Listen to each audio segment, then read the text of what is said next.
যে কোন ধরনের স্ত্রীকে বিয়ে করতে হবে। কারণ স্ত্রী যদি আপনার মন মতন না হয়, অর্থাৎ আপনি বলবেন কিছু, ও করবে কিছু, এরকম ভাবে স্বামী স্ত্রীর জীবন কাটবে ভাই? কাটবে কি?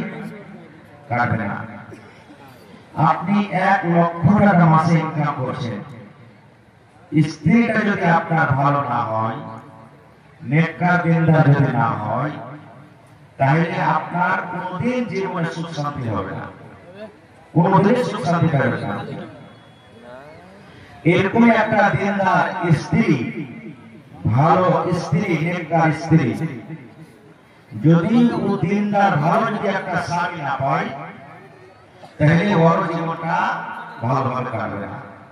কাটবে? কখনো কাটবে না। ভাই আমার, মোটর সাইকেল চালাতে গেলে মোটর সাইকেলেরই চাকা লাগবে, ট্রাক চালাতে গেলে ট্রাকেরই চাকা লাগবে, তাহলে গাড়িটা ঠিকঠাক চলবে। এবার একটা চাকা মোটর সাইকেল আর 8টা চাকা যদি ট্রাক্টরে লাগিয়ে দেন, গড়বে যে ভাই? চাকাটা গড়বে? মানে গড়তে তো গড়বে, কিন্তু যেইভাবে গড়া সেভাবে গড়বে না। এই মতো স্বামী স্ত্রীর জীবন। আল্লাহ তাবারক ওয়া তাআলা একটা স্ত্রীকে স্বামীর জন্য, স্বামীকে স্ত্রীর জন্য খুব বড় দাওয়াত দিয়েছে, খুব বড় সম্পদ। একটা স্ত্রী জীবনে কিছু চায় না, শুধু চায় যে আমি আমার স্বামীর যেন শুধু মহব্বত ভালোবাসা পাই, আমি যেন আমার স্বামীর যেন আমি মহব্বত ভালোবাসা পাই, আমাকে যেন আদর করে। এক টাইম এক প্লেট যদি ভাত খেতে পাই তাও চলবে, কিন্তু স্বামীর মহব্বত ভালোবাসা চাই। এই মতো একটা পুরুষ নিজের স্ত্রীর ভালোবাসা চাই। ভালোবাসা কেমন দেওয়া হবে? কি দেওয়া হবে ভালোবাসা? এই জীবনটা কিভাবে চলবে, এই জীবনটাকে কিভাবে চালাতে হবে, এর জন্য ইলমের দরকার আছে। আচ্ছা নেই ভাই? ইলমের দরকার আছে? বলেন আপনারা, হ্যাঁ বলেন। আছে। নাকি ভাই আওয়াজ আর শোনা? ইলমের দরকার আছে। আজকে কথাগুলো আপনারা মনে করে যান, ইনশাআল্লাহ দুনিয়া আখিরাত আপনার জন্য কামিয়াব হয়ে যাবে। মায়েরা বলবো খারাপ না।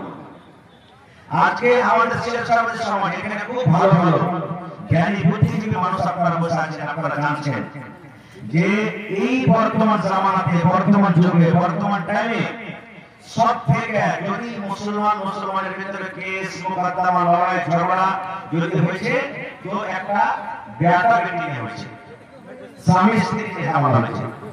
দেখেন থানাতে, দেখেন মহিলা থানাতে, দেখেন মহিলা কোর্টে, দেখেন যত রকম কেস আপনি পাবেন, সব থেকে আপনি দেখবেন যে একটা লড়কা লড়কি কেস চলছে। কারণটা কি জানেন? ইলমের কমি। কারণটা একটা ইলমের কমি। আমরা টাকার লালচে, টাকার লোভে বেটা বেটি বিয়ে দিয়েছি, বেটা বিয়ে দিয়েছি যে বিহারটা দিয়ে দেন রে, কিছু টাকা ইনকাম হবে, টাকা পেয়ে যাবো। বেটির বাবু বিয়ে দিচ্ছে, বিহারটা দিয়ে দেন রে, রিস্তাটা ভালো আছে, ছেলেটা ঠিকঠাক একটা রিস্তা ভালো আছে, বিহারটা দিয়ে দে। মানে দুজনেই আমরা এটাই মনে করে রিস্তা করছি। এবার বলে কি হয়েছে, ওই রিস্তা তখন আর কিছুদিন পর চলে না। কেমন ভাবে রিস্তা চালাতে হবে ভাই? একটা পুরুষের হাদিস বলছি, একটা মহিলার হাদিস বলছি।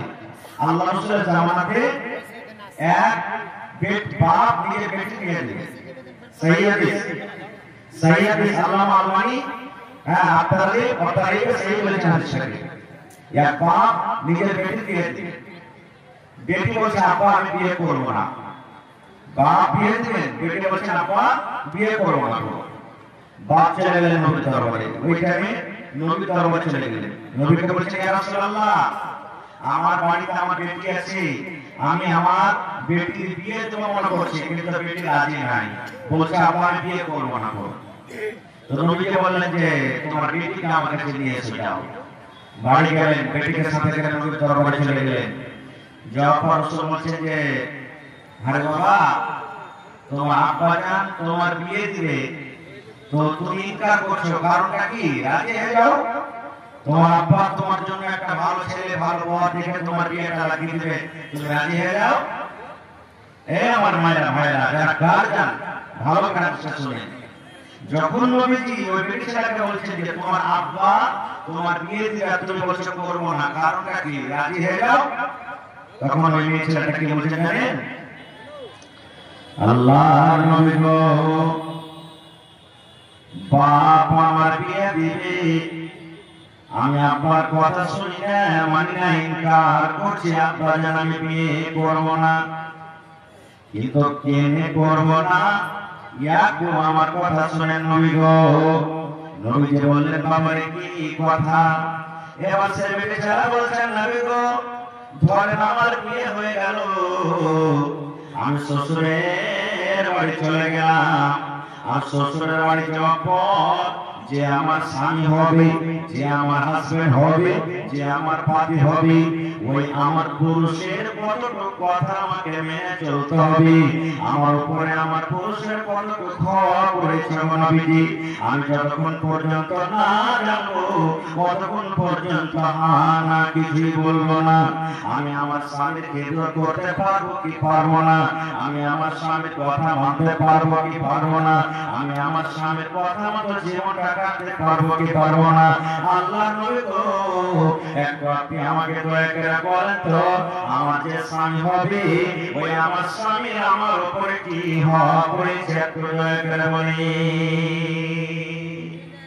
কত সুন্দর প্রশ্ন। হ্যাঁ হে বোনেরা, ছোটবেলায় যদি আপনার বাপ যদি আপনার বিয়ে দিয়েছেন, আপনি যে বাপকে প্রশ্নটা করতে পারেন, আব্বা আমি এখনো পুরুষের খেদমত করতে পারবো না, আমি শ্বশুরের খেদমত করতে পারবো না, আমি এখন যাবো না, শ্বশুরের বাড়িতে যাবো না, বিয়ে করবো না। বা আপনারা যদি জানা থাকলে আপনি জানতে পারেন। যখন এই প্রশ্ন করে দেওয়া, এবার নবী আমার বলছে, হে আল্লাহর বান্দে তোমরা শুনে নাও, তোমার উপরে তোমার স্বামী অতটুকু হক করেছে, অতটুকু হক করেছে, কতটুকু হক করেছি। নবী আমার বলেছেন, মহিলারে যদি তোমার স্বামীর কথায় যদি ফট হয়, তোমার স্বামীর কথা যদি ঘা হয়, তোমার স্বামী গতরে ফোট হয়, আর ওই ফোটটা পেকে গেছে, আর ফোটটা পেকে রক্ত বইছে, খুন বইছে, ফোট চলছে, আর ওই মতো অবস্থায় তোমার স্বামী যদি তোমাকে বলে, বিবি তুমি আমার এই ফোটটাকে সাফ করে দাও, বিবি রক্তটাকে সাফ করে দাও, আমার এই ফোটটাকে সাফ করে দাও, কে দিয়ে সাফ করবে বিবি? নবী আমার বলেছেন, মহিলারে যদি তোমার স্বামী তোমাকে বলে, এ আব্দুল্লাহর মা, এ হালিমার মা, এ সাইদার মা, খালিদার মা, আমার শরীরে একটা ফোট হয়েছে বিবি, তুমি জিভে দিয়ে ছেড়ে কেটে সাফ করে দাও, তোমাকে তুলা দিয়ে সাফ করতে হবে না, কাপড় দিয়ে সাফ করতে হবে না, বিবি তোমাকে পানি দিয়ে সাফ করতে হবে না। আল্লাহ রাব্বুল আলামিন তোমাকে যে জিভে দিয়েছে বিবি, এই জিভে দিয়ে তুমি সাফ করে দাও। এই মহিলা যদি সুবহানাল্লাহ, আমি ফাতেমা রাদিয়াল্লাহু তাআলা আনহার নিজের মার নাম কি করেন তো আপনারা? হাইয়া খাদিজা রাদিয়াল্লাহু তাআলা আনহা নিজের মা, বাকি যত কেউ এগুলো সব সফর মা। তো নিজের মা তো নিজের চোখে মারা গেছেন, যখন ফাতেমা বেঁচে ছিলেন তার আগে মারা গেছেন।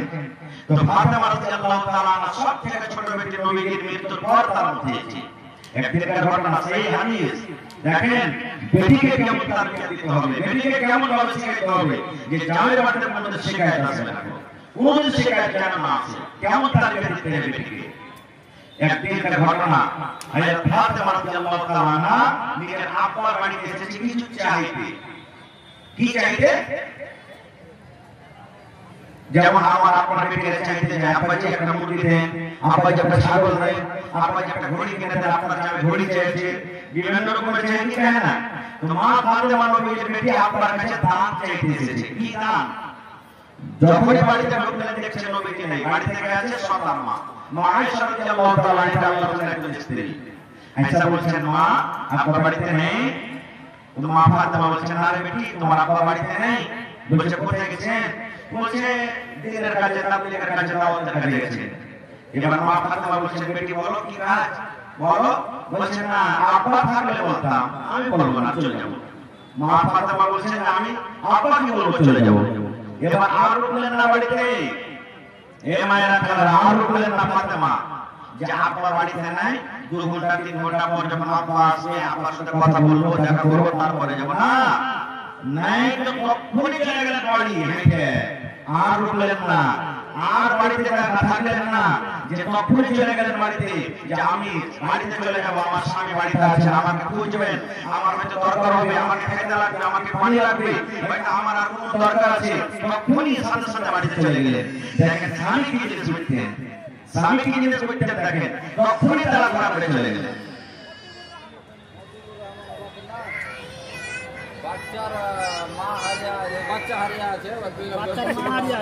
মজিবুর রহমানের বেটি হারিয়ে আছে, মাথালা জয়টা ছেলে মেয়ে মানে অ্যাকসিডেন্ট করে একটা 3 হাত 4 হাত দড়ি বেঁধে আছে, আর সবার এখানে হাত আর পা বেঁধে না চলে বেঁধে চলে, এটা পুলিশ ছুটে না বলে, ছেলে মেয়েগুলোকে সামনে থামা গোয়েন্দারে ছেলে মেয়েগুলোকে ধরে থাকেন ভালো করে। মজিবুর রহমানের বেটি হারিয়ে গেছে এই অ্যাক্সিডেন্ট থেকে, খাজা বেটিকে বেটা যায় মেরে না।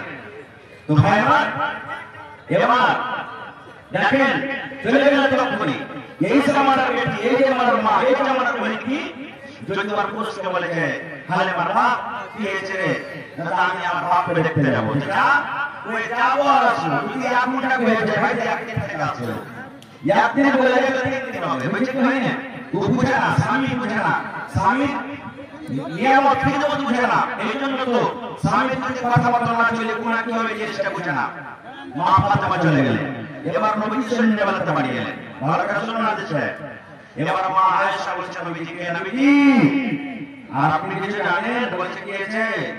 বলছে আপনি বাড়িতে ছিলেন না, আপনার পরে একটু করা ফাতেমা আপনার সাথে দেখা করার জন্য এসেছিল, দেখা পাই চলে গেছেন বাড়িতে। ওরে সুবহানাল্লাহ, হ্যাঁ রে নবীজি আমার বেটি আদর, নবীজি আর থাকতে পারলেন না বাড়িতে, আমার বেটি বাড়িতে এসেছিল কি কারণে? মা ফাতেমা কি কারণে এসেছিল? তো আয়েশা বলছে যে আমাকে বলেনি, বলছে আপনাকে বলবো। নবী চলে গেলেন, তোমার রাত হয়ে গেছে কিন্তু, এবার চলে গেলেন হাঁটতে হাঁটতে বেটির বাড়ি, তখনই রাজি চলে গেলেন। এবার দুয়ারে অনুমতি চাইছেন, আমাদের মতন তো নয়, সুলাইমান বার্তা আছে, বার্তা আছে করতে করতে একবারে করতে বাড়তে চলে গেছে, এরকম হয়েছে না? গলা খানোর বাজে, মানে গলা খানোর মারতে মারতে বলে ঢুকে গেল বাড়িতে। এটা হাদিস কোরআনে কি বলছেন, যে তুমি দুয়ার থেকে খালিয়া সালাম দাও, আসসালামু আলাইকুম, বাড়ি থেকে যদি জবাব আসার বলে ঠিক আছে ভাই তুমি এসে ধরে যাও, ধরে চলে এসো, 3 বার পর্যন্ত সালাম দিতে হবে। তো ভাই আমার কাছে যাও, এবার নবীজি দুয়ার থেকে অনুমতি চেয়েছেন, ফাতেমা বাড়িতে আছো মা? ওই সময় হযরত আলী আর ফাতেমা কিন্তু বিছানায় শুয়ে গেছে। বন্ধুরে আমার, এবারে নবীর আওয়াজ শুনে হযরত ফাতেমা রাদিয়াল্লাহু তাআলা আনহা বলছেন, আপা গো আপনি ঘরের ভিতরে চলে এসেছেন, আপনি ঘরের ভিতরে চলে এসেছেন, আপা আমার বিছানায় এখন অবস্থা হয়ে গেছে, শুয়ে গেছি। নবী আমার বলছেন, ফাতেমা আমার জামাই আলী কই, আলী কোথায় আছে? আলী কই, আমার জামাই আলী কই? এবারে ফাতেমা বলছেন, আপা গো আপনার জামাই আলী বিছানায় শুয়ে গেছে, ঘুমায়নি কিন্তু বিছানায় শুয়ে গেছে। এবার নবী বললেন, ফাতেমা তুমি যে ভাবে শুয়ে আছো রে মা, আমার জামাই আলী শুয়ে আছে, তোমরা দুজন বিছানায় শুয়ে থাকো, আমি নবীজি তোমাদের কাছে আসছি। এবারে ফাতেমা রাদিয়াল্লাহু তাআলা আনহা বলেন, আমরা বিছানায় স্বামী স্ত্রী শুয়ে আছি, আমি বিছানার এক সাইডে এক কোণে শুয়ে আছি, আমার স্বামী আলী বিছানার এক সাইডে শুয়ে আছেন। এবার নবীজি ঘরের ভিতরে ঢুকলেন, আর ঘরের ভিতরে ঢোকার পর আমাদের দুজনের মধ্যখানে আমার আব্বা জান দয়ার নবী নবী মুহাম্মদ সাল্লাল্লাহু আলাইহি ওয়াসাল্লাম বসে গেলেন। এবার ফাতেমা বলেন, আমার আব্বা জান আমার কাছে এত হয়ে গেলেন, আমার কাছে এত হয়ে বসলেন, আমার আব্বার পাখানা ঠান্ডা হয়ে আছে, এবার আমার আব্বার পাখানা আমার গায়ে লাগে, আমি ফাতেমা জানতে পারি এটা হলো আমার আব্বা জানের পা। শিখে গেলেন, দুজনের মধ্যে বসে গেলেন, অসুবিধা আছে কিন্তু। বন্ধুরা আমার এবার শুনে, হায় রে দয়ার নবী, এবার নবী বলছেন, বেটি রে আমি শুনলাম রে মা তুমি নাকি আমার সাথে দেখা করার জন্য গিয়েছিলে, কি কাজে গেছিলে মা, কি তোমার দরকার ছিল, কি কাজে তুমি আমার কাছে গিয়েছিলে মা রে, একটু তুমি দয়া করে বলো তো। এ আমার ভাইরা শুনেন, মায়েরা খালারা, এবারে ফাতেমা আব্বার কথাটা শুনি চোখখানা সরবার হয়ে গেছে। এবার আব্বাকে কুম্বাবে নিয়ে হাতখানা দেখাচ্ছেন, আব্বা গো দেখেন আপনার ফাতেমার হাতখানা দেখেন, এই যে আপনার ফাতেমার হাতখানা দেখেন।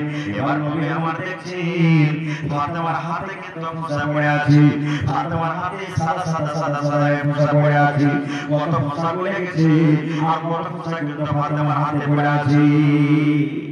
নবী আমার দেখা পর বলছেন, বেটি কি জন্য তোর হাতে ফোঁসা পড়েছিল মা?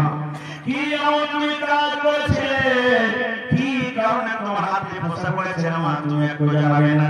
বলছে, আব্বা গো আমি আপনার কোলে এক টুকরা ফাতেমা আপনার জামাই বাড়িতে জাতা পিছে পিছে জাতা টেনে হাতে ফোঁসা পড়ে গেছি। ইন্দার থেকে পানি তুলে তুলে, কুয়া থেকে পানি তুলে তুলে আমার হাতে ফোঁসা পড়ে গেছি। আব্বা তাই আমি আপনার বাড়িতে গেছিলাম, যদি আপনি আমাকে একটা গোলাম গলা দিতেন, আপনি যদি একটা চাকর গলা দিতেন, আমার বাড়িতে কাম করতো, আমি আপনার বেটি ফাতেমা আমি আরাম পাইতাম।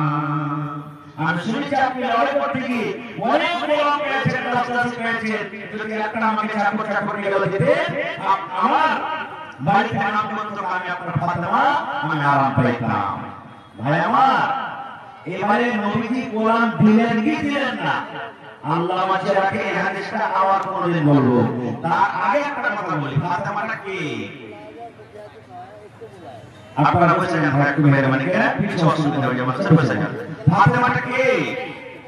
আল্লাহ রাসূল সাল্লাল্লাহু আলাইহি ওয়াসাল্লাম বলেছেন, আদম নবী থেকে নিয়ে আমাদের শেষ নবী নবী মুহাম্মদ সাল্লাল্লাহু আলাইহি ওয়াসাল্লাম পর্যন্ত যত দুনিয়াতে নবী এসেছেন, সমস্ত নবীদের সরদার হলেন নবী মুহাম্মদ সাল্লাল্লাহু আলাইহি ওয়াসাল্লাম, যাকে ইমামুল আম্বিয়া বলা হয়েছে।